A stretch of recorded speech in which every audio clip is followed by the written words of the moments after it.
Bonjour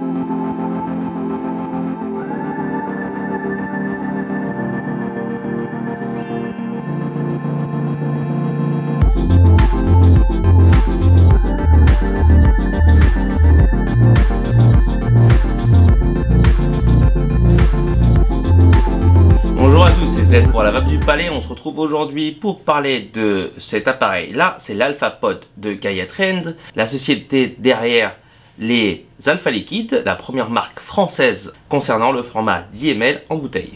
Alors au niveau de l'unboxing, on va faire ça plutôt rapidement, vu de la simplicité de l'appareil. On aura tout d'abord bien entendu la boîte. Sur la tranche, le coloris choisi de la batterie. À l'arrière, un petit descriptif de ce que contient le coffret, ainsi que les mentions AlphaPod pour le nom de l'appareil et la technologie film. C'est ce qui est utilisé notamment dans le pod. On y reviendra un peu plus en détail dans quelques instants. Ensuite, on a l'appareil en lui-même, le câble micro USB et une notice d'utilisation. Concernant l'appareil en lui-même, eh bien, il est plutôt simple. On aura ici une LED d'utilisation qui indique quand on aspire dessus, mais aussi le niveau de batterie, la mention AlphaPod à l'avant, la mention film à l'arrière. On aura les trous de vaporisation, un à gauche et un à droite. La boîte de pod se présente donc comme ça. C'est vendu donc par deux. On a ici la mention du taux de nicotine. Pour ce test-là, j'ai pris donc le goût Blue Flash qui est cassis, myrtille, eucalyptus et mandjivel. On vient ouvrir la boîte et on a accès au pod ainsi qu'à la notice. Voici donc le pod en lui-même. Ici, c'est la partie qui contient la résistance. À l'intérieur, on a donc la technologie film. C'est une résistance en nichrome qui est entourée de céramique. Et la technologie utilisée sera le contrôle de température afin d'éviter notamment les dry heat. Pour faire démarrer l'appareil, rien de plus simple. On vient prendre le pod. On l'enclenche dans l'appareil dans un sens ou dans l'autre. Et ça y est, c'est prêt à vapoter. On peut le mettre également dans l'autre sens, ça ne change absolument rien à l'utilisation de l'appareil, ça marchera dans les deux cas. Un très bon point que propose AlphaPod, c'est la recharge directe en micro USB sans socle ici à sa base. Pour le coup, eh bien, je vous ai ramené la Joule que j'ai pu mettre côte à côte par rapport à l'AlphaPod. Vous pouvez voir que l'AlphaPod est légèrement plus grande et aussi légèrement plus large, mais on peut voir qu'en épaisseur, eh bien, elle dépasse aussi la Joule. Par contre, bien entendu, cette taille sera compensée par une augmentation de batterie. Ici, on n'aura que 200 mAh contre 350 mAh sur l'AlphaPod. Alors, qu'est-ce que l'AlphaPod donne en vape? On va voir ça tout de suite.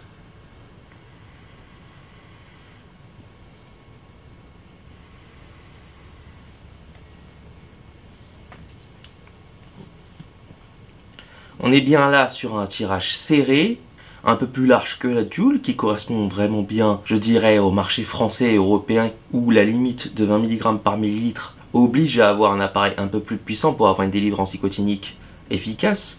Au vu du tirage, on n'aura aucun mal à monter à 16 mg par millilitre, ce qui est le maximum proposé par l'AlphaPod.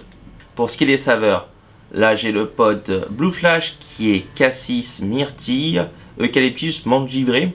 Ça vient de la série Cool & Fruit d'Alpha Liquid, une nouvelle gamme qu'ils ont lancée pour concurrencer un petit peu ce qui se faisait sur le marché du fruité complexe, tel que le Red Aster, le Red Devil, pour ne citer que les plus célèbres d'entre eux. Là je trouve qu'on est un peu en dessous, ça rend pas aussi bien. Après effectivement on est sur un système à pod, donc il ne faut pas non plus s'attendre à des miracles. Pour ce qui est des rendus tabac et menthe, on sera bien plus proche en termes d'identification des saveurs. Sinon ça reste dans la moyenne de ce qui se fait à peu près par rapport aux autres appareils, que ce soit la Codopod, la Blue ou la Logic Compact. Côté prix, cet AlphaPod est dans la moyenne du marché. Concernant l'appareil, on est à 24,90 €, qui correspond globalement à tout ce que fait la concurrence, entre 20 et 25. Concernant les pods, on est sur 2 fois 1,9 ml, ce qui correspond à 18 € un peu plus si on ramène ça à 10 ml, qui serait dans la moyenne basse du marché. On démarre à 16,50 € au niveau du Codopod pour finir à un peu moins de 43 € sur la Joule.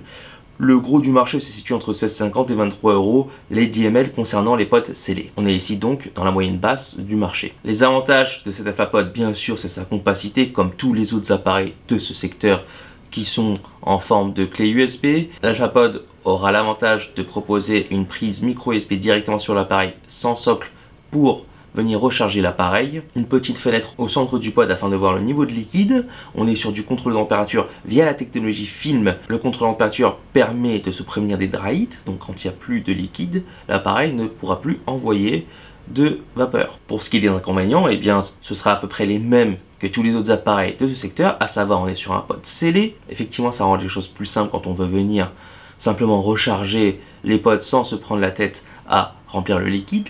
Là, on est sur une résistance quand même en céramique qui pourrait permettre une longévité supérieure au pod. C'est dommage de ne pas proposer un système ouvert à ce niveau-là. Au niveau des saveurs, c'est dans la moyenne du marché, c'est pas le meilleur pod de ce format-là.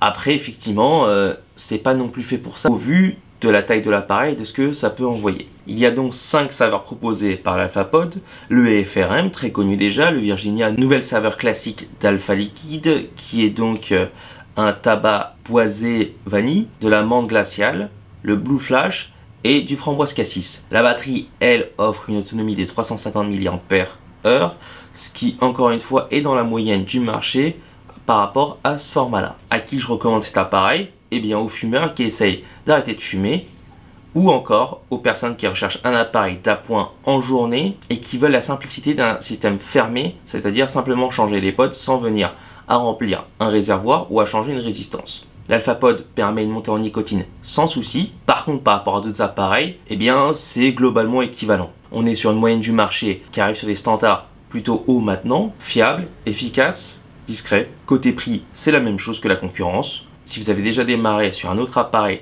de ce type-là pour sortir du tabac, je ne vois pas d'intérêt à venir sur l'AlphaPod. Au contraire, si vous êtes fumeur encore et vous vous posez des questions, si vous voyez l'AlphaPod en magasin, eh bien, je n'aurais rien contre le fait de recommander cet appareil-là pour vous. Cela dit, renseignez-vous avant sur le site d'Alpha Liquide si on peut voir la liste des revendeurs officiels d'AlphaPod et non des Alpha Liquide. En effet, un système fermé, par définition, vous enferme dans ce système-là. Si vous ne trouvez pas vos pods facilement dans votre zone de vie, que ce soit travail, boulot, peut-être voyage, eh bien, dans ce cas-là, j'éviterai plutôt ce modèle et j'irai plutôt sur quelque chose qui soit bien plus diffusé. Sur un système fermé, il y aura bien sûr la Joule. Autrement, sur un système ouvert, là, vous aurez le choix des armes. On arrive au terme de cette vidéo. Merci de m'avoir suivi. C'était Z pour la vape du palais. Vous pouvez bien sûr me suivre sur mes différents réseaux sociaux, mon blog, Instagram, Facebook et Twitter. Merci et à la prochaine fois.